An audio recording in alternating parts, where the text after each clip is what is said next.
Hello, welcome to day number 8. It's so interesting.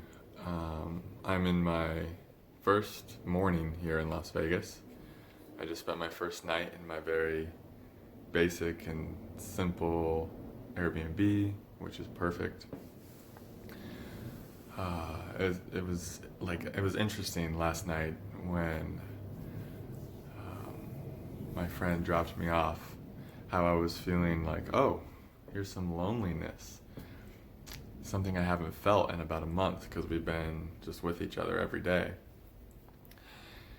And it almost felt kind of good to embrace those feelings, to just be in that feeling of loneliness, to let my system just be like, oh, is she really not here? Is she really not here? Okay. And just kind of feel how on the one side it was like, oh yeah, the companionship. There was an absence of the external companionship, but also how my system was able to be like, okay, we're really alone, and then it really gets to unravel. It's like, okay, there's no other fields, especially like a twin flame type of field that's so triggering. I could feel my system really verifying, okay, there's no other fields here. Oh, it's just like we get to really start decompressing into. It's like that part of me gets to really know. It's like, oh, it gets me all to itself now. It's like, oh, I get Matthew all to myself again. And it loves the companionship. It loves the relationship, support from my divine companion, counterpart. But it really has been missing having me all to itself. So it's like it's like I want both. And so now is a time when I really get to lean into aloneness and just spending all the time with the inner child, you could say. And how last night I was tempted to get on my phone a lot because it was the first time I was alone. I haven't been that tempted for a while because when we're with someone, it's like the phone can really take a back seat. But when we start spending lots of time in aloneness, the phone can start to become like this best friend because it can tell you anything you want to know. It can bring you all these shiny colors and all this stimulation. But the thing is, it doesn't quite, it doesn't give you that. It just leaves you feeling more empty if you're trying to use it that way. And so I saw myself, in a way, wanting to do that. And what I decided to do instead was like, I'm just going to be with these feelings of craving. I'm just going to see what happens when I just let myself digest and kind of eat through those feelings instead of just going for the phone. Like, what happens if I just sit here and feel loneliness? What happens if I just sit here and feel the absence of that connection with another for a little while? And I could see how my system really liked that, and my system was really loosening up. And like I said, there was just like this release happening. This like, okay, great, we're alone. We get to just like unload a lot of stuff. We get to really clear out the field and really center into connection with self. Because that can be really hard, especially in the twin flame dynamic. You can really lose yourself in the connection. You can get really lost in it. Like I said, the layers of trigger and trauma can really stack up. And I know that was something both me and her have been going through. And we've both been really being pulled. We've been both very much pulled to just spending time with ourselves and letting things kind of settle and letting ourselves get really centered with self. So that's what I've been doing. This morning I woke up at 6 with all kinds of energy for channeling into work. So I got up and I started scheduling out the videos. I have a bunch of videos that you guys haven't seen. It's crazy. I've just like been I've felt so free to just keep shooting.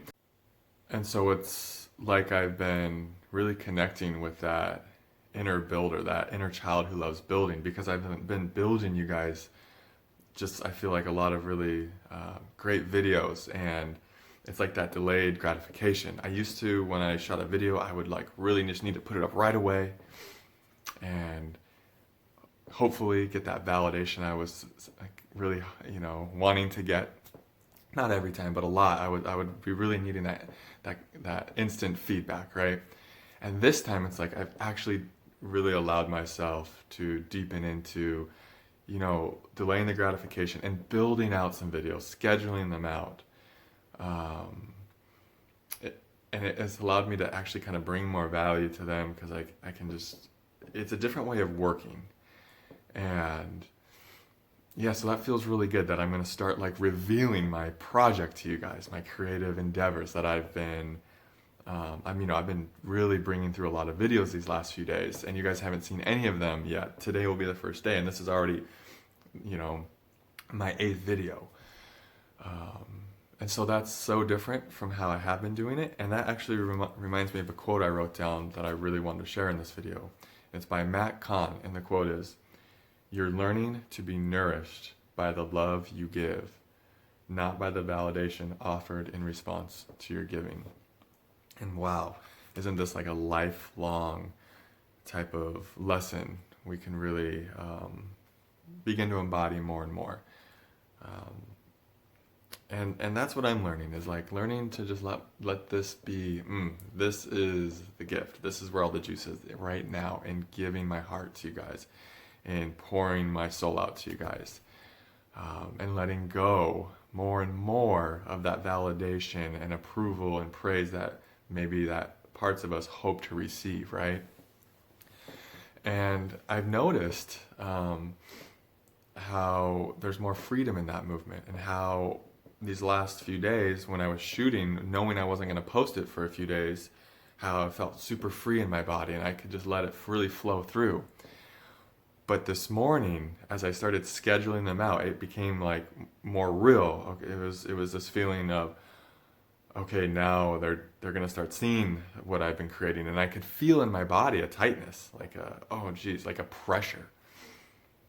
And I spoke before, how in my childhood I felt a lot of pressure to get the good grades, to be good, a good boy, to, achieve success. And this was just my parents' way of trying to help me and prepare me for the world. This was an act of love on their part. But I can feel in my system how I've really been hard on myself throughout my life. And this is something that has been coming through in my twin flame relationship. So many times throughout the last month, I found myself being way too hard on her. And in the moment, I'm like, whoa, why am I being so hard on her? And then I realized, oh, this is because I'm hard on myself. If I wasn't this hard on myself, I couldn't be so hard on another. And that's the thing about a twin flame relationship. It really shows you how you are to yourself, because how you are to your twin flame, or just any type of intense connection like that, that's how you are to self. And then I started realizing, oh, because this is how my parents were to me, and then how their parents were to them. And it's just this like line of programming of like putting this pressure on yourself and thinking you have to try so hard. And I'm noticing that that's the feeling I started getting, like this clench, like, oh geez, it's the pressure now. People are going to start seeing me. Am I going to, all these questions. Am I going to be good enough? I better do this so perfect. And this is something that I like that it is coming up, because it's something I get to work through. So that first voice was like, you should have never committed to 150 videos. Now that you're going live, you're going to feel too much pressure and it's going to break you down, and just all these voices. But underneath that, there was this deeper, more true voice that said, no, this is good. This commitment is good. This is why you make commitments, so you can work through these programs, this trauma, of thinking you have to show up in a certain way to receive love. This is actually good, because now you get to learn that the only real love there is the love from God, the love from within.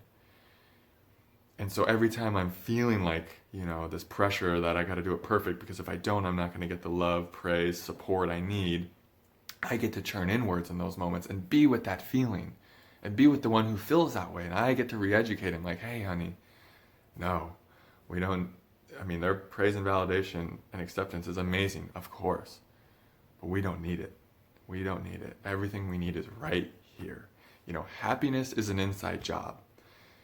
If you think that going out and getting praise and validation from others is going to give you fulfilling happiness, that's just not true. It's always fleeting. You always need more of it. It's never enough. And so I'm learning that, like taking the pressure off of myself, like being a lot less serious about this. It's just 150 whatever content creations. I don't need to be so serious. I could just be myself. And that's when that's when the highest value content comes through, is when we're just ourselves, when we're relaxed. Because that's when we're our most unique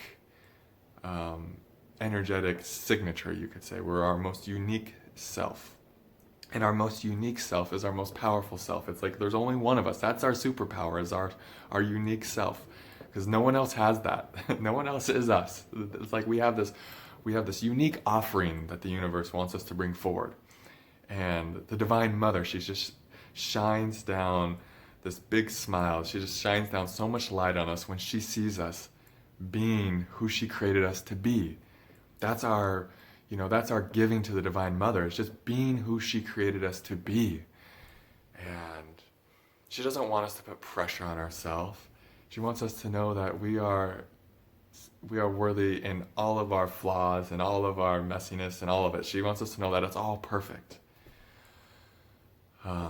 And so I can even feel the pressure in my body right now. I can feel that shift, like, oh, you're live now, like videos are going out starting today. Like I can feel that. And I could feel how before there was this freedom when I knew I wasn't going to be posting for a few days. And that contrast is really helpful, because now I get to be like, oh, okay, it's right here, it's in the vagus nerve, it's in, and I just get to like spend time with that part of me.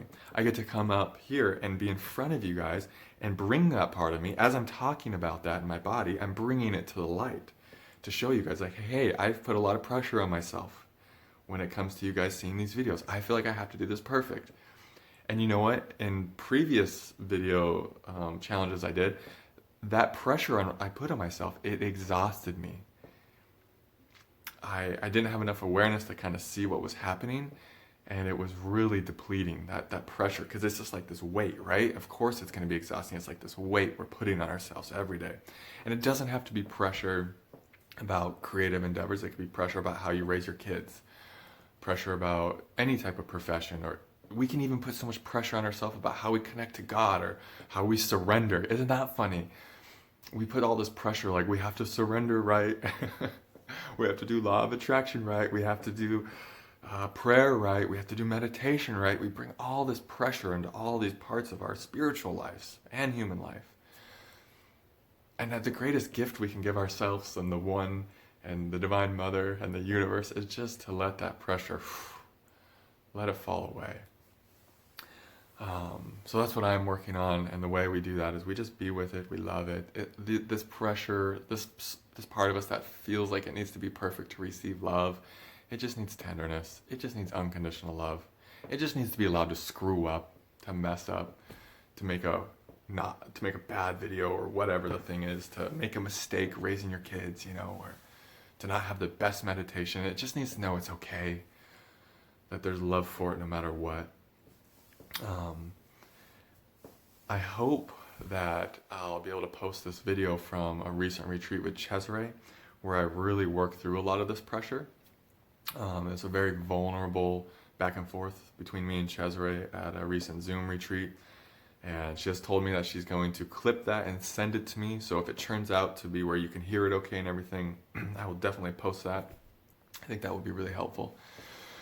But other than that, yeah, I think this video has gone on a good amount. There was a lot more I kind of wanted to talk about, but these videos always take the shape they're intended to take. So of course I'll just save the rest for the next one. I love you all so much. Thank you for the support. If these videos resonate and they bring you a lot of value and you feel guided and inspired to support my journey here into the unknown in Las Vegas, I will leave a donation link in the description. I'll also leave a link for you to book a session with me if you feel called to do that. And of course, a link for my Patreon channel where I have more exclusive and bonus content. So much love to you all. Namaste.